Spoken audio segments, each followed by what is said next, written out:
Marchemos agraristas a los campos a sembrar la semilla del progreso. Marchemos siempre unidos sin tropiezo. Queridos amigos de su canal México Agrario, como en ocasiones anteriores, me es muy grato saludarles y dar a todas y todos ustedes la más cordial bienvenida. En esta ocasión nos encontramos por acá en las inmediaciones de la presa Cerro de Oro, misma que se inició por allá hacia 1974 y no vino a ser sino hasta 15 años después en que se inauguró. Con el propósito de conocer algunos aspectos de suyo importantes, he tenido la oportunidad de platicar con mi amigo Gabino Vicente y le he pedido que nos haga favor de compartir parte de la experiencia que él, como gente de esta región, le ha tocado vivir y hoy disfrutar.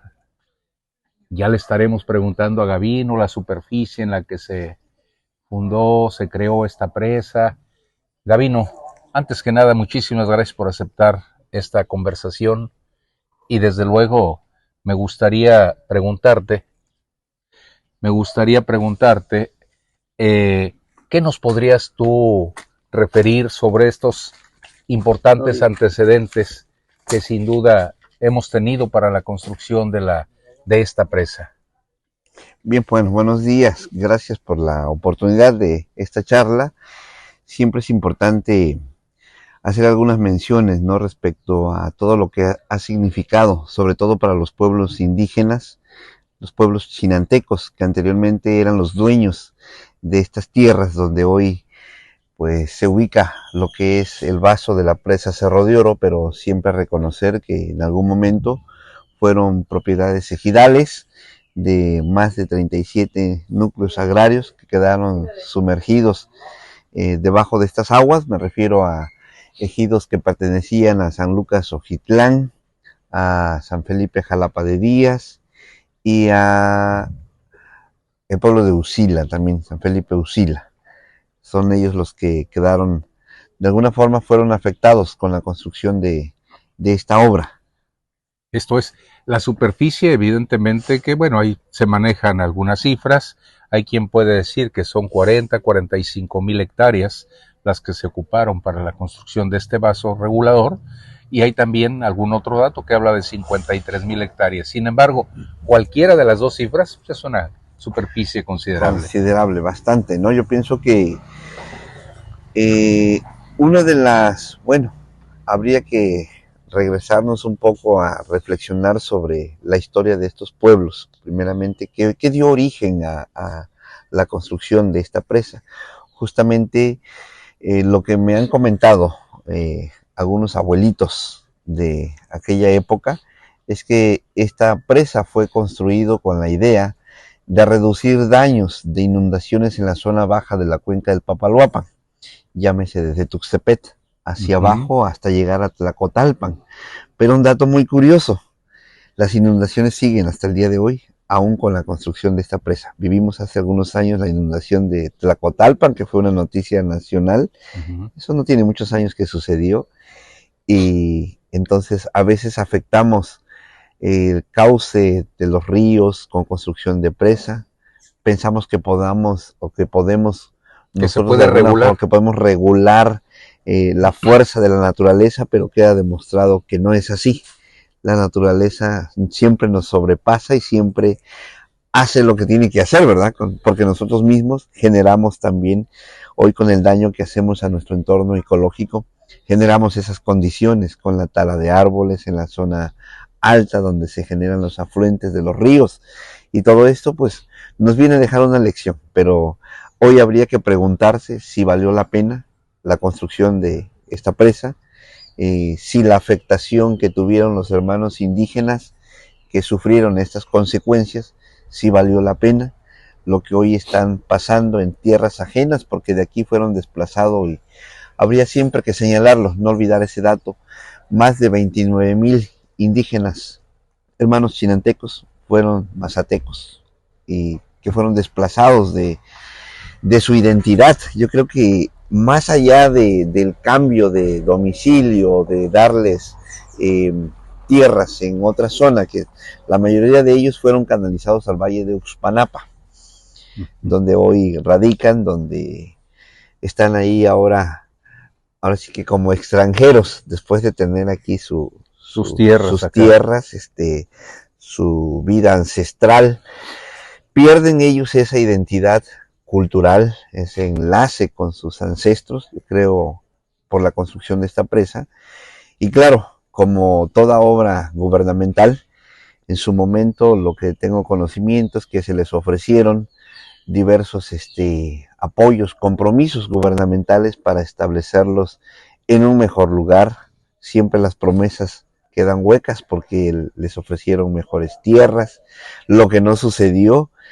Según los mismos datos que a veces tenemos acceso, nos dicen que las tierras donde ellos fueron reubicados no son tierras que puedan servir para siembra o para producción agrícola. La mayoría son tierras que eran selvas que solamente pudieron ser usados para hacer potreros para la actividad ganadera, y muchas veces no se tiene la condición también por la situación económica de las familias de establecer este tipo de actividad.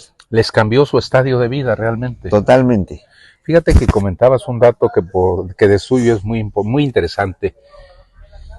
Empiezas diciéndonos que la construcción de esta importante obra, sin duda, sobre todo por la capacidad que tiene en superficie y lo que alberga del río Santo Domingo, que aquí es donde llegan los afluentes del río Santo Domingo, pero algo que es interesante y que tú referías es que por allá hacia 1944, en el municipio, en la cabecera municipal de Tuxtepec, hubo una inundación terrible, que esto es lo que propició el que se creara precisamente un muro ahí en la colindancia entre la ciudad y lo que es propiamente el río Papaloapa, ¿no? Uh-huh. Sin embargo, sí, la naturaleza, podríamos decir, no perdona. Lo que se hace en contra de la naturaleza, seguramente el día de mañana se puede revertir. Y particularmente en el caso del agua, bueno, pues el agua busca sus causas naturales, ¿no? Uh-huh. Y hoy en día, o más bien desde que surge esta presa, ¿cuál ha sido el destino que se tiene, ocupación? Sabemos que con agua, de manera natural, es quien está al pendiente de todo esto, porque es quien lleva la política hidráulica de este país, pero además de eso, ¿para qué se destina esta presa, Gavino? Prácticamente la única función que tendría hoy en día de manera directa es la producción de mojarras, que tiene algunas criaderos de mojarra tilapia, y también la producción natural, que a veces han sembrado alevines para que ellos puedan criarse en el hábitat natural, y después son pescados. Yo creo que esto pudiera ser una de las actividades que tiene la presa de manera superficial, pero más o menos a partir del 2015, si no tengo mal el dato, esta presa Cerro de Oro, bueno, como inicialmente no se hace para generar energía, ya teníamos una que es la presa, nosotros le llamamos por su nombre cotidiano, aquí lo conocemos como la presa Temazcal y esta como la presa Cerro de Oro, y nos encanta que mejor lo llamen de esa manera porque no, de verdad, por el daño que causó a los pueblos indígenas, ni siquiera los expresidentes merecen ser mencionados en los nombres de esta presa, mejor como Cerro de Oro y como Temazcal. Y en la presa Temazcal se produce energía desde su creación, vamos a suponer, desde que empezó a entrar en operación como presa. Ahí está ya una planta hidroeléctrica que genera energía para CFE, pero un dato muy curioso, es la zona donde pagamos más cara la energía eléctrica. Aquí, en donde se genera, y es la zona donde hay más fallas de energía eléctrica el día de hoy. O sea, hablemos de la actualidad. Eso para poder de alguna forma decir con mayor claridad, porque el tiempo nos da la razón, no hay un beneficio tangible con la construcción de estas dos presas a la región. No quiero A lo mejor sí hemos evitado algunas inundaciones en la zona baja, pero realmente en la región no ha habido un impacto positivo de la creación de estas dos presas, que era precisamente la de Temascal General Energía y ahora la de Presa Cerro de Oro comparte agua. Hay un puente en camino a San Lucas Ojitlán que se llama Puente Pescadito. Allí se abrió un canal, esto a raíz del 2015 más o menos, que comparte aguas de la presa Cerro de Oro para producir más energía en la presa Temascal, en la hidroeléctrica que está en función en aquella zona. Pero esto también, lejos de traernos beneficio, nos ha traído mayor perjuicio. Resulta inaceptable, ¿no? Lo que estamos viviendo en la región, pero se tiene que mencionar. Las aguas del anterior río Santo Domingo se supone que son las que llenan, o es uno de los ríos que llena el vaso de la presa Cerro de Oro, junto con el río Grande que viene de Usila. Cuando se construye o cuando se pone en operación la presa Cerro de Oro en 1988, se cierran las compuertas, pero se deja abierto uno de ellos en un nivel más o menos considerable, que el agua siga circulando de la cortina o de las compuertas hacia abajo, lo que es el río, todavía se llama río Santo Domingo, hasta llegar a la parte donde se une con el río que viene de Valle Nacional, y ahí dan forma al río Papaloapan. Pero ¿qué sucede ahora? A partir de este año, que cierran definitivamente la compuerta de la presa Cerro de Oro, el río Santo Domingo, después de la compuerta, hasta encontrarse con el otro río, ha ido muriendo poco a poco y ya se está inundando de algas. No abren las compuertas a raíz de una demanda que puso un grupo de ciudadanos, compañeros de las comunidades que estamos ahora sí que río abajo de la presa, que son aproximadamente 6 comunidades que entablan este juicio para poder pedir a Conagua que aperture las compuertas. Lo están haciendo una vez cada 6 meses durante 12 horas, un día. Imagínense, después de que es agua de los pueblos, después de que ya se pagó un precio muy alto, en mucho sentido, ¿no? De que tengamos esta presa, aún el día de hoy seguimos pagando sus consecuencias. Y esto pues sí resulta inaceptable.